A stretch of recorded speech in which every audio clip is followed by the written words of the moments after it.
Hi and welcome for Thanksgiving preparation with Grandma Roseanne. And we are going to make a turkey right now.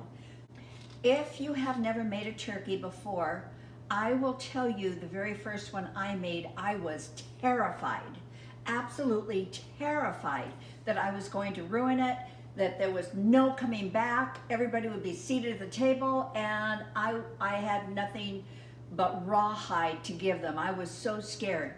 Let me tell you, this is the easiest dinner you are ever going to make. And if you're a beginner, offer to make the turkey. Truly offer to make the turkey because it's so easy to do. So what I have here is a 23-pound turkey. I like big turkeys because when you have a big turkey, the breastbone stays about the same, but the meat around the breastbone becomes enormous. So when you have a very small turkey, it's a very small amount of meat around that bone. But if you get a 20, 22, 23, 24-pound turkey, then you have so much more meat. Now, if you're maybe cooking for 2 or 3 of you, you think, what? I can't use that much meat. I will tell you, you slice it up, put it in your freezer, you can have turkey dinners forever. Well, not forever, but you can have turkey dinners probably for the next few months if you use a good sealer on there. So I think it's well worth it. Now, when you buy your turkey, you have to know that you're going to have to let it defrost.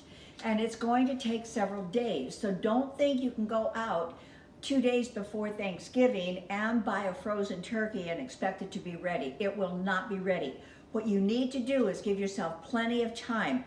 If you're going to defrost this in the refrigerator, at least 4 days. At least 4 days. If you're going to do it on a countertop, I would say refrigerate it for a day or 2 and then maybe a countertop for a day. Now, I will also caution you that these people know what the heck they're doing with cooking time. There is no question about that. So on the back of all of these turkeys,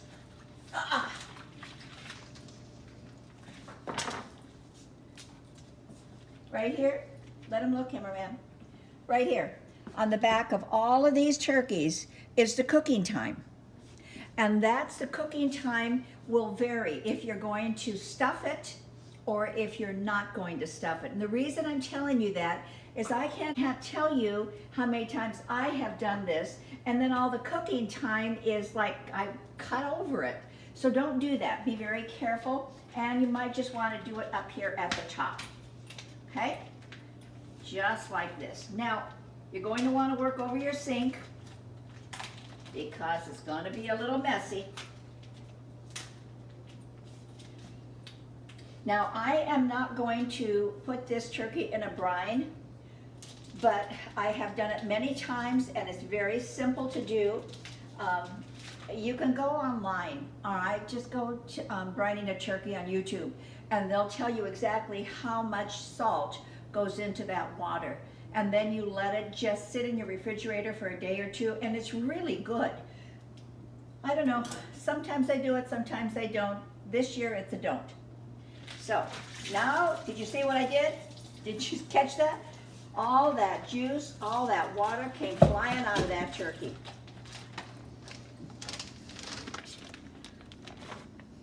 Now we want to wash this really well. Gonna wash it everywhere. Now, take a look, cameraman, let them see. See this little gizmo here? That pops out when the turkey is done. I don't trust that little thing.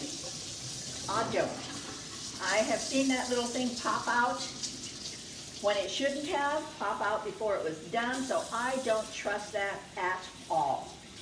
I trust cooking time that the manufacturer or the grower or the breeder or the whatever you call the turkey people, I trust what they tell me, and I trust my meat thermometer. So those are the 2 things I go by. You want to be able to wash out that cavity really well and stick your hand inside, and I will tell you, you do not want to cook that, okay? That's the giblets and the whatever else is in there. Probably the liver, the giblets, whatever. Some people use that for their gravy, and they cook that down and use that flavored water for the gravy. I don't do that, but many people do. So that came out of this end of the turkey. So in the other cavity, you need to get in there and you need to pull out the neck bone, okay?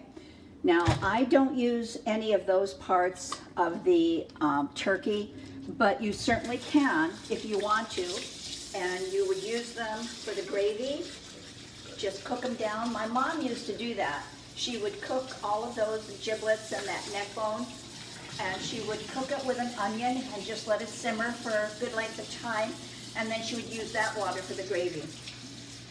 I just think my gravy is okay without that. All right, now we have washed this bird really well. I'm gonna get all of the water out of it.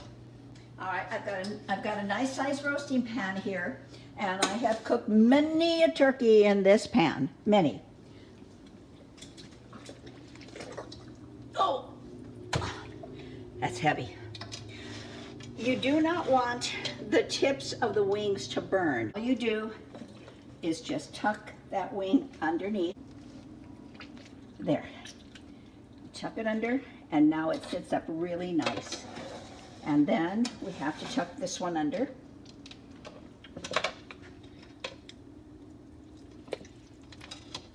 Okay. Now, do you see how nice your bird is sitting? It's just very straight. It's going to be great for the gravy drippings to come off. And I have left this on here. And for you new people that are just doing your first turkey, the reason this is here is so that your legs will stay together. You don't want them just spreading out like that during the cooking time. Now, what I do, sometimes the turkeys have that, sometimes they don't. Okay? But I don't think you need that fat in there. Now, this is important. This is where you will make the difference from an exceptionally moist, wonderfully flavored turkey or one that's dry and not very pleasant. You're going to take your fingers. Come here, cameraman. They're going to want to see this. And you start in here. See what I'm doing? I'm separating the skin from the meat, just like that. And then after you have gotten a little bit into it, you slide your hand in there. Can they see that? You slide your hand in, and you're just separating all of that. And you want to go down into the drumstick as well.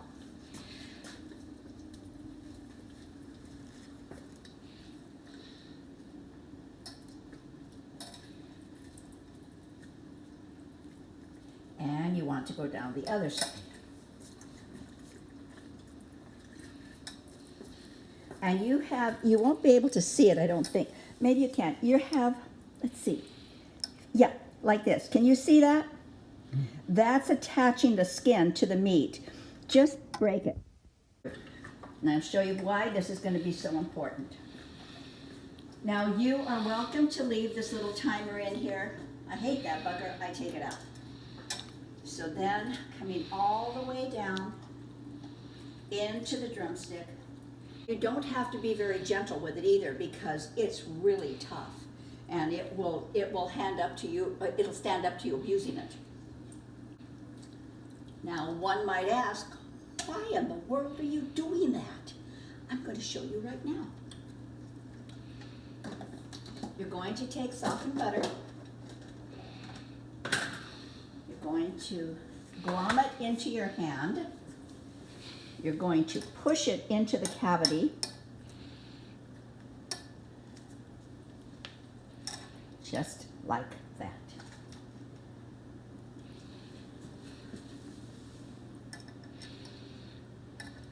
And if you have forgotten to soften the butter, that's still okay. You can still use it. You just have to kind of massage it a little bit more to get it distributed in there. Now, you want to come down with that butter into the drumstick as well. the people that have drumsticks that they love to eat will have a very moist one. And the drippings from this, I will tell you, is going to make excellent gravy, just excellent gravy. Now we want the top of our turkey to be nice and golden and beautiful, and you know what creates that? Butter. Or if you want to use oil, you could use oil too. I like the flavor of butter on the turkeys, and so I just liberally do this. Now get down in there. Don't forget to put some butter on those wings down there. Just because we tucked them under, they should not be ignored. Okay? Do you have to do this part? No, you don't have to do that. But I will tell you, if you do that, it makes so much difference in the flavoring of these turkeys. It really does.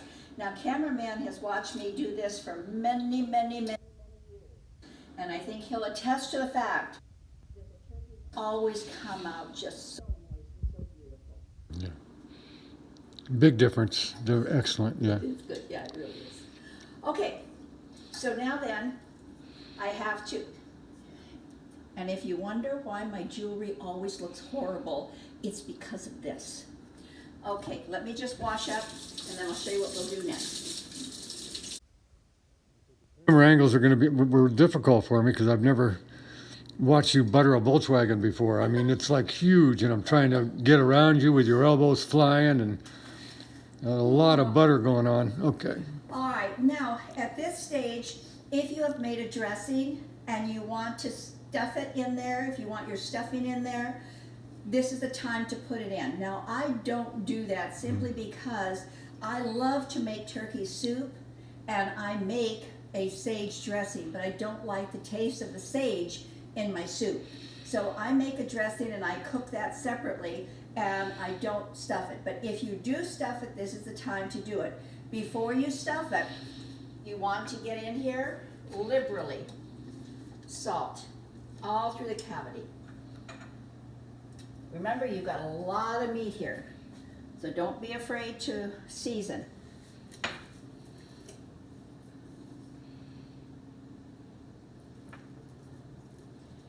And also, and this I have done before and it's delicious, is you can stuff this with an apple, an orange, grapefruit, any kind of citrus, put some lemon in there. It's absolutely delicious in there. Okay, we've got plenty of salt. Now let's go for the pepper.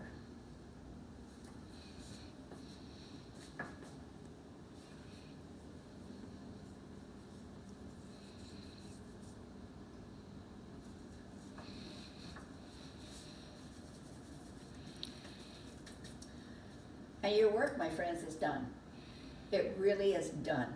This was the most difficult part of making this turkey. And if you can just remember to get both ends of those extra meats that are stuck in there, get that out. You will not be embarrassed at Thanksgiving table. Now this is going to go in at 325 degrees. I will check my directions here, the temperature as well as the time, so I will know exactly what it'll be. So let's take a look real quick. I'm sorry, I forgot to tell you this. It'll also on here, it will tell you the thawing directions. If you're going to thaw it in the refrigerator or if you want to thaw it in water submerged. Okay, so that's that one. That's not what I need to look at. Here I have got mine is going to go in for 4.5 hours. Now, in the beginning, you're not going to have anything to baste with. But as it continues, you are going to have something to baste. Now we're in the oven. We have the right temperature, we have the right time, and we're going to hold on to one of these basters. A lot of them come clear, some of them are glass, they're all basically the same thing. In the very beginning, there will not be any dripping, so you're not going to have anything to baste with. But after the bird has been in there for maybe 2 hours, then open the door, get this down in there, suck up the juice, and just baste the entire bird with it. And as I'm doing that, I will show you. But that is going to be developing the flavors on this skin as well as penetrating into the meat of the turkey. So with that, I'm going to go ahead and pop it in the oven. Now I have it like on the second to the lowest rack on here, and it's gonna go in. Oh my God, it's heavy. Just like that. I will check this in probably an hour and a half and see if I have drippings to work with. If not, then it'll be in a couple of hours. But that's it. That's it. Wait till you see how beautiful this bird comes out. And any of you can do it. So honestly, if you're beginners, just don't be afraid. Don't be afraid of it. It's a pretty easy meal to put out. All right, I will be back in a couple of hours. We're about 2 hours into the process now. That's just my door. It chimes when it tells me it's open. But now it's time to baste. And you're going to be just grabbing all of the juices that are down here. And boy, I'm telling you, we are going to have so much good gravy from this. It's just amazing here. And I want to get over here because I want to be sure I get the other side as well. And then I'll probably start basting about every 20 minutes now.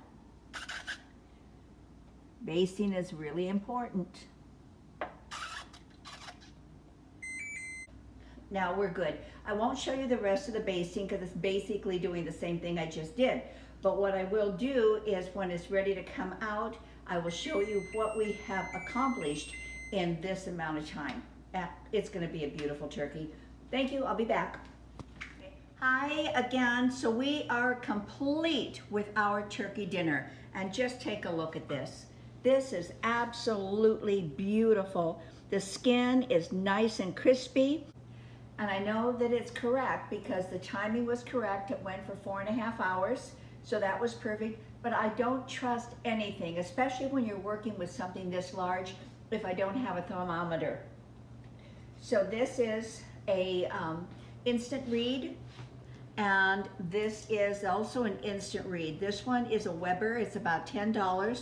It's really, really, really good. And this one is, I don't know what brand it is. They're all about the same though. And this one is $20. They both do exactly the same thing. I've used both of them for many, many years. So what you want to do is go into the thickest part of the breast, and your turkey is done at 165 degrees.